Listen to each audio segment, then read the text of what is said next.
A neurosurgeon wakes up at 4:30 a.m. and is not feeling well. This is earlier than he would normally wake before going to work. He is a neurosurgeon, and he doesn't yet know that the problem he is currently suffering from resides in the very organ he would normally treat, the brain. But this time, it's his own. The day before, he felt like he had had a mild case of the flu. But now, it's different. He has this strange headache. Surely, this is going to go away. But it only gets worse, and the pain now travels all the way down his back. Soon, he is in terrible agony, and 2 hours later, his body is virtually paralyzed by the pain. He goes into a full grand mal seizure, the type of seizure you don't want to have. His wife now calls an ambulance, and he is rushed to the ER. He is immediately recognized. This is Dr. Eben Alexander. What no one knows yet at that time is that he had contracted a very rare and very deadly bacterial infection that had somehow traveled to his brain. His diagnosis? E. coli meningitis. His prognosis? Not very good. Not good at all. E. coli ravages his brain, his immune system on high alert, doing everything it can to fight the infection. But that infection is too aggressive. E. coli is winning, and his brain gives up. All goes dark. In the ER, Dr. Alexander's last words he would never remember ever saying, were this: God help me. Everything you see, hear, and feel is processed by the neocortex, or the outer covering of the brain. According to Dr. Alexander, that part goes offline. All activity stops. It's like putting the plug on a TV set. Now, this is controversial. Critics and skeptics say that this was not so, that some activity still took place, including the physician who medically induced a coma to stabilize his condition. But this activity appears to have been at a very low level and in a deeper part of his brain, parts that are not associated with perception.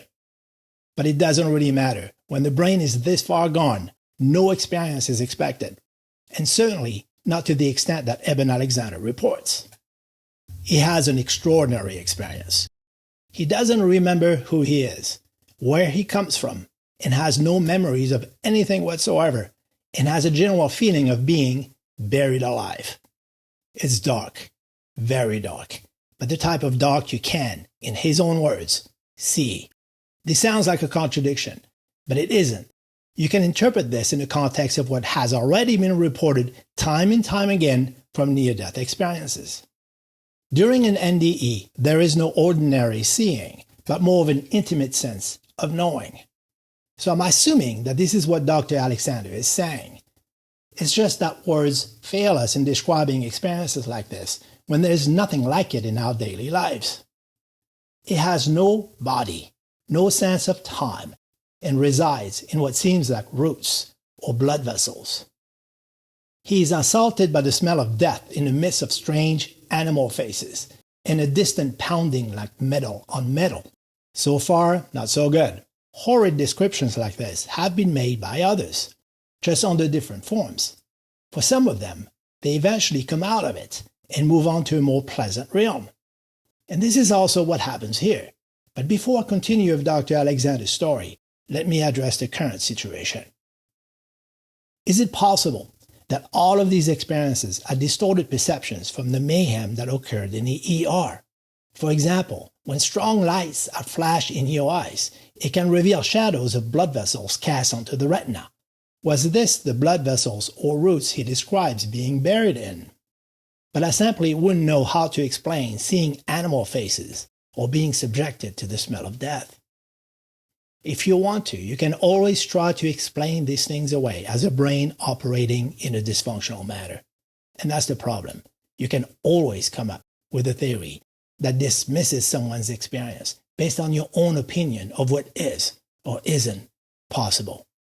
Dr. Alexander is a brain surgeon and scholar who taught and practiced for 15 years at Harvard and also held positions at Duke University and many other hospitals.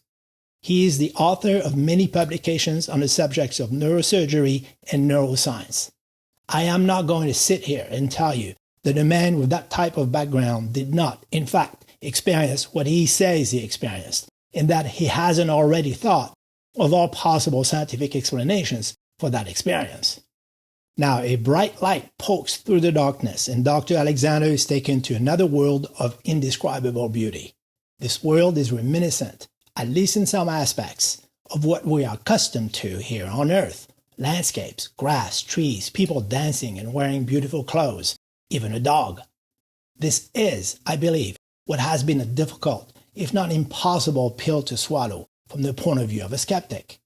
We wouldn't expect earthly scenes like this on other worlds, even within our own universe. So why in the afterlife? I actually addressed this in another video in which I covered Nancy Ryan's NDE and how she was told by a spiritual entity in that near-death experience that the world she saw was actually created for her to give her a sense of familiarity. The human form and earthly scenes that are experienced during an NDE are not to be taken as reality, but as forms that the individual may find comfort in.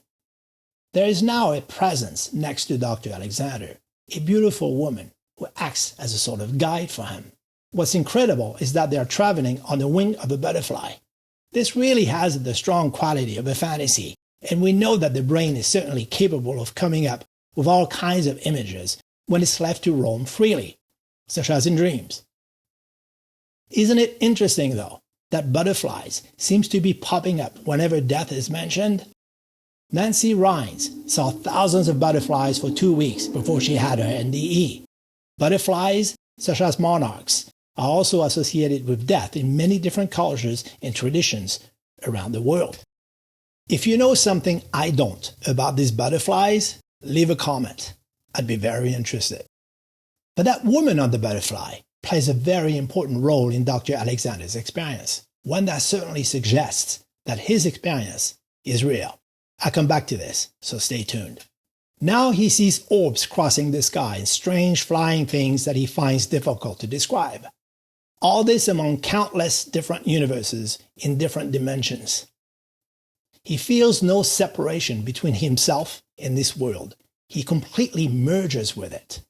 If he has a question, it is answered instantly, just not in words, but an explosion of light and color.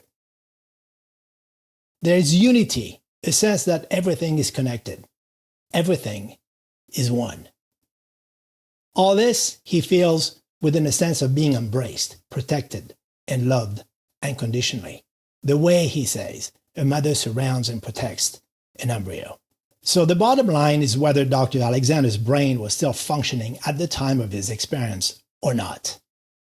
He is quick to point out that the neocortex, the part of the brain that is required to be active in order to have sensory experiences, such as seeing, hearing, tasting, smelling, and touch, was completely offline during his NDE due to the ravaging effects of the infecting bacteria. He says that there were no signals detected from that area at that time. A counter-argument has been made that his experiences could have been due to the brain coming back online just before his miraculous awakening 7 days later. One could imagine that when nerve cells in the brain are reactivated, it could potentially flood one's perception with all kinds of extraordinary images, feelings, thoughts, etc. But there are problems with that hypothesis. One is that Dr. Alexander had no sense of who he was, had no ability to understand language, no sense of time, all of which are also functions of the neocortex. If that part of his brain was not working, why would areas generating visual and audio experiences be? And if this was so, the act of the brain coming back to activity would be expected to generate a lot of nonsense, random, jumbled perceptions.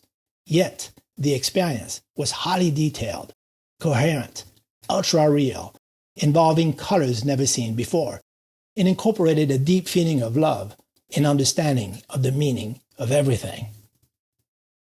Could drugs given to him or natural brain neurochemicals, such as DMT, released from an area known as the pineal gland, explain the wild experience that Dr. Alexander had. DMT in particular can induce incredible hallucinations and emotions, including a feeling of understanding the universe and encountering all kinds of different entities, spiritual and otherwise, depending on the individual experience. We know that the brain is capable of intense experiences. For example, ecstasy, LSD, and magic mushrooms can induce a strong feeling of love and connection. They can also produce hallucinations, alter one's perceptions of self and its relationship to the environment, and also affect emotions.